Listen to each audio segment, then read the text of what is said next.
प्रकार हम निम्न पुरापाषाण काल को दो भागों में बांट सकते हैं, दो भागों में विभाजित कर सकते हैं।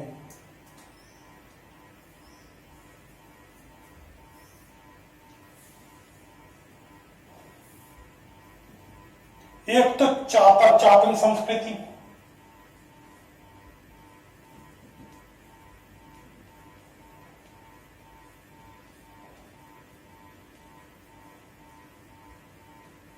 ये हम बाद में बताएंगे कि चापर चापिन कौन से उपकरण थे, और एक हैंड एक्स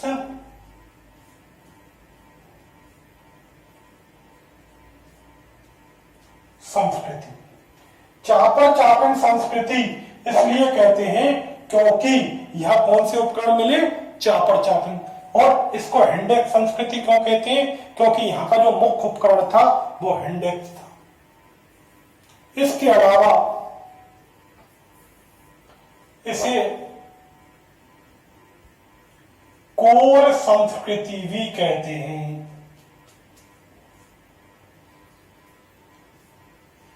जो ये क्या है, जो उत्तर भारत,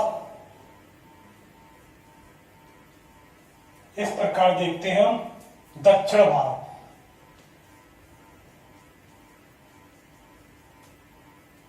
इधर लिख लेते हैं हम निम्न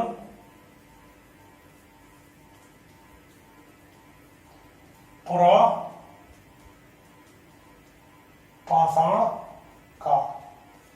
तो उत्तर भारत में जो निम्न पुरा पाषाण काल के उपकरण मिले, तो उनको हम एक तो चापर चापिन संस्कृति कहते हैं, दूसरा कोर संस्कृति कहते हैं। कोर संस्कृति क्यों कहते हैं, क्योंकि जो इसमें क्या है, जो पहाड़ों से जो बड़े बड़े पत्थर थे वो पानी के बहाव के कारण क्या हो जाते थे, गोल हो जाते थे। इस प्रकार की आकृति थी, फिर इस प्रकार की बनी,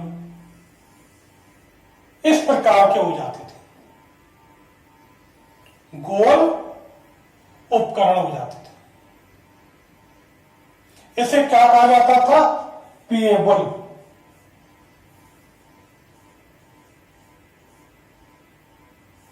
उपल,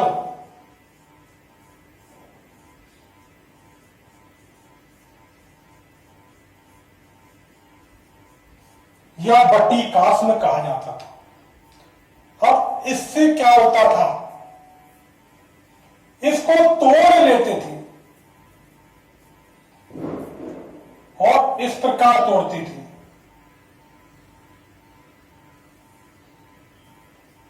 इस प्रकार इसको तोड़ लेते थे, और जो ये भाग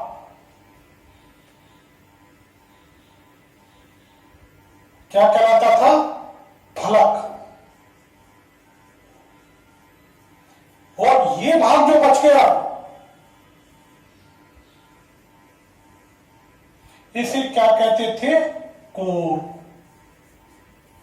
और निम्न पुरापाषाण काल में क्या है, इस कोर से उपकरण बनाए जाते थे, इस कारण इसको कोर संस्कृति भी कहा जाता था।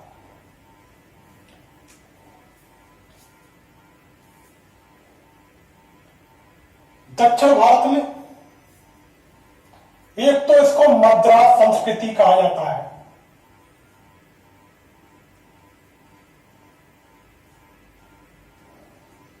मद्रास संस्कृति क्यों कहा जाता है, क्योंकि इस यहाँ के जो अधिकांश उपकरण है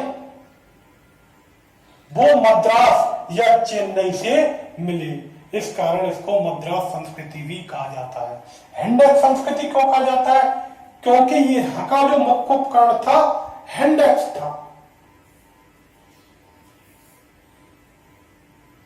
इसके अलावा इसे एसुलियन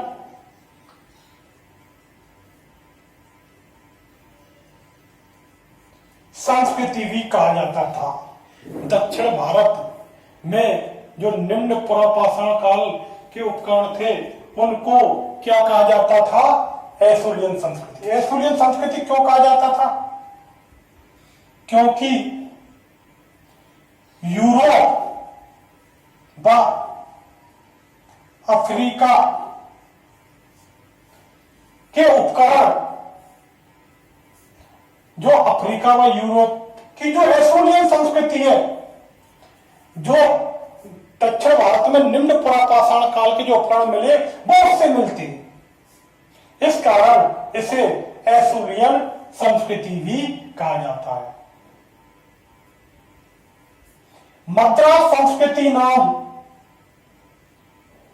किसने दिया? कृष्णा स्वामी।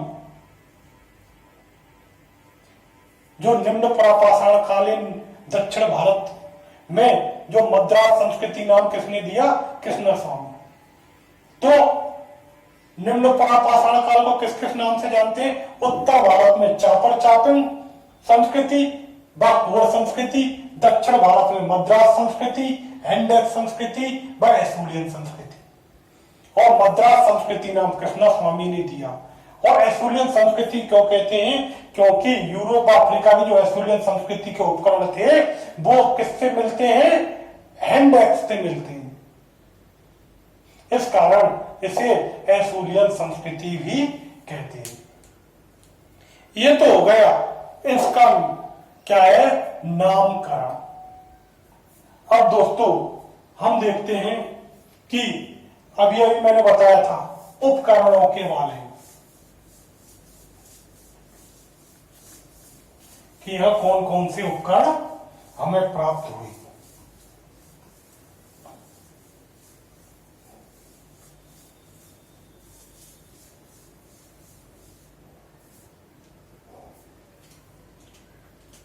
निम्न पुरापाषाण काल के उपकरण।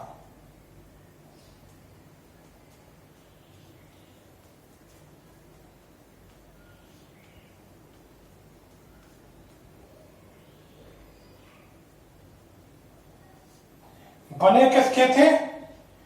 क्वार्टजाइट के।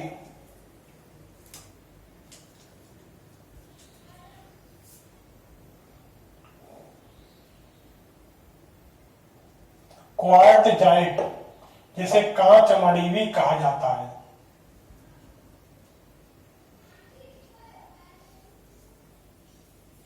जिसे कांच मणि, ये पत्थर का एक प्रकार होता था।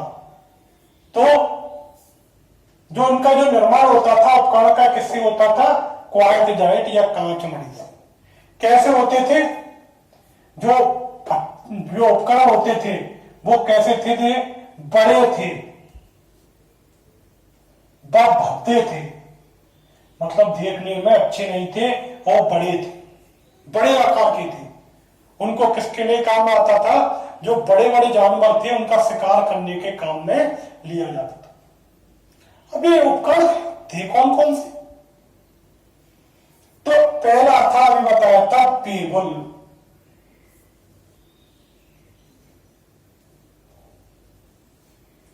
या उपल या बटीकास।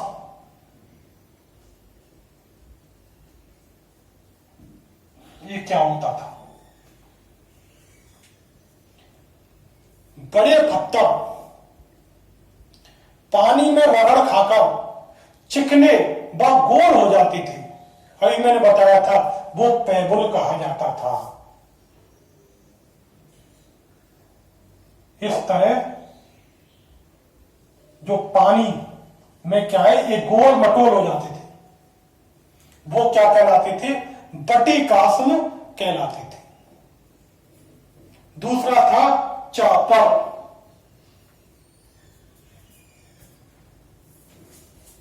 वो क्या होता था?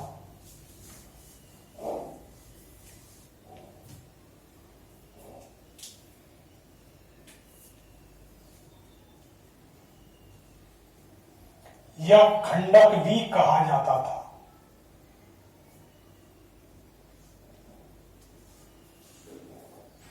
ये ऐसा होता था जिसके एक तरफ धार बनाई जाती थी। इस प्रकार चापर कैसा होता था, बनता किससे था, पेबल, वो कोर से, पेबल से कोर बनाया जाता था। मैंने अभी पहले बताया था, अभी अभी ये कोर होता था, इससे बनाया जाता था। इसके एक तरफ धार बना ली जाती थी, वो क्या होता था, चापर होता था। अब चापिंग क्या होता था,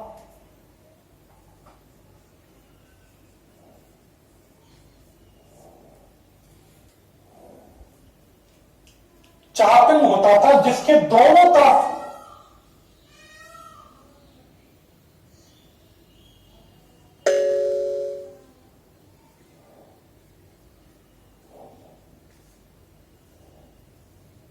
इस तरह के उपकरण थे, मतलब जिसके दोनों तरफ धार हो। वो बनते किसके थे, इसी कोर से बनते थे। इसी कारण इसे कोर प्रणाली भी कहा जाता है। तो ये तो हो गए खाप के उपकरण उत्तर भारत के, जिन्हें चापर चापिंग कहा जाता है। इसके अलावा दक्षिण भारत के उपकरण देखते हैं। एक तो था हस्त कुठार, ये दक्षिण भारत के थे।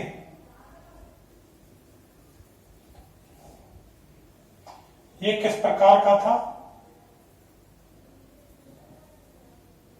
ये हाथ की कुल्हाड़ी थी, कुछ इस प्रकार की थी।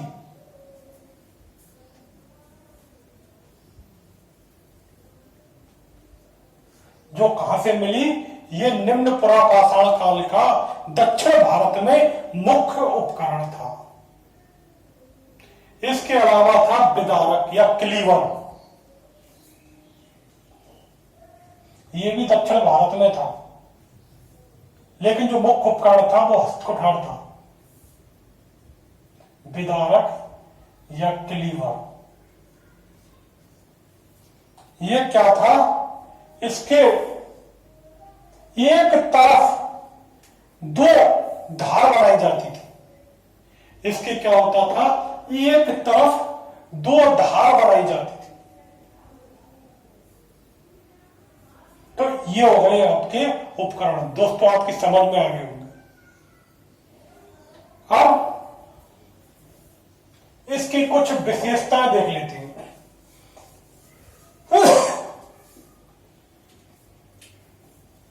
निम्न पुरापाषाण काल की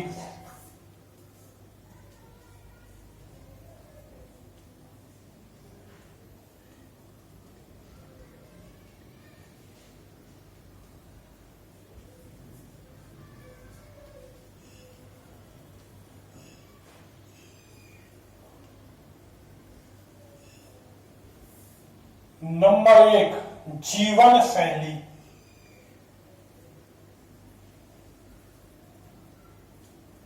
कैसी थी,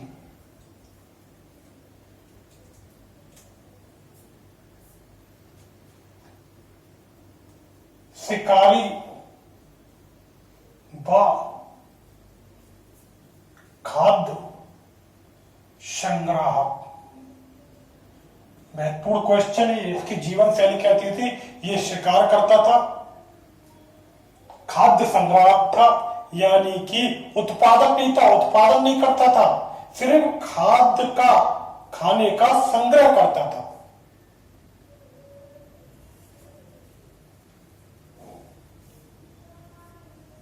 दूसरी विशेषता क्या थी, अग्नि का आविष्कार नहीं।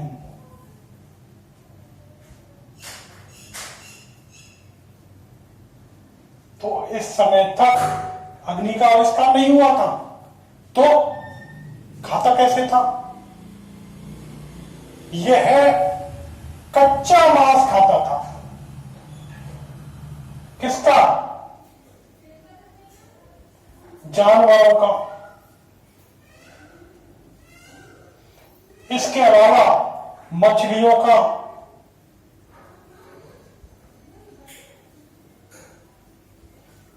शिकार करता था। और इसके अलावा कंद मूल वगैरह खा लेता था।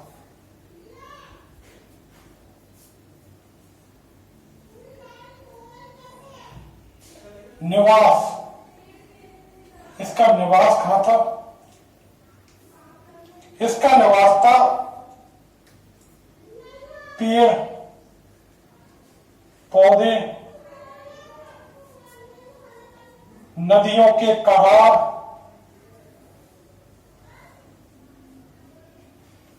गुफाएं,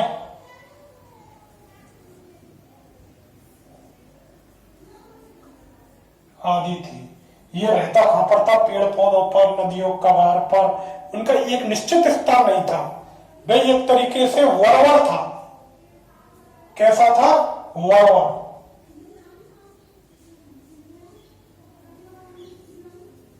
एवं ये क्या है, नग्न रहता था। कभी कभी क्या है, पेड़ों की छालों से ढक लेता था। लेकिन एक तरीके से ये क्या था? एक बर्बर प्राणी था। इसका जीवन कैसा था?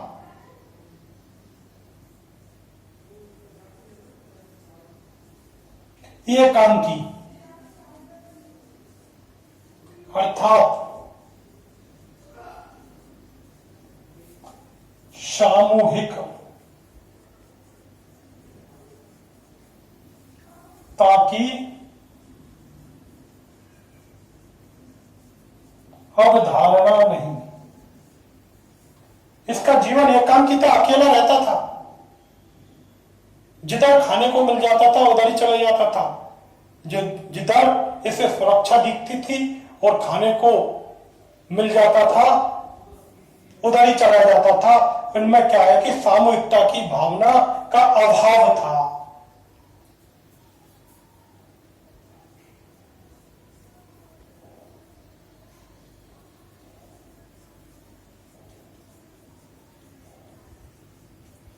दाह संस्कार से अनभिज्ञ। हमें दाह संस्कार के कोई भी प्रमाण नहीं मिलने के कारण क्या है, यह क्या है कि दाह संस्कार से अनभिज्ञ था। इसके अलावा जो इसने उपकरण खोज निकाले, उपकरण बनाए, वो इसकी सृजनात्मकता का प्रतीक है। जो उसके उपकरण बनाए वो उसकी सृजनात्मकता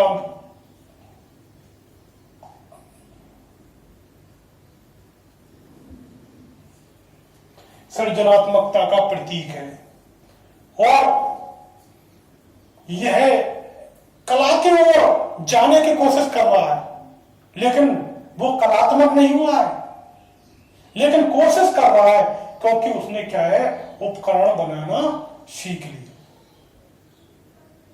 ये हो गई इसकी विशेषताएं। हमने दोस्तों आज निम्न पाषाण काल के बारे में पढ़ा, उसके उपकरणों के बारे में पढ़ा, उसकी विशेषताओं के बारे में पढ़ा। इसके अलावा इसकी खोज कब कब हुई उनके बारे में पढ़ा। दोस्तों अगली क्लास में हम जो इसके जो इस तरह जहां से निम्न पाषाण कालीन उपकरण मिले हैं वो उनके बारे में जानकारी प्राप्त करेंगे। नमस्कार दोस्तों।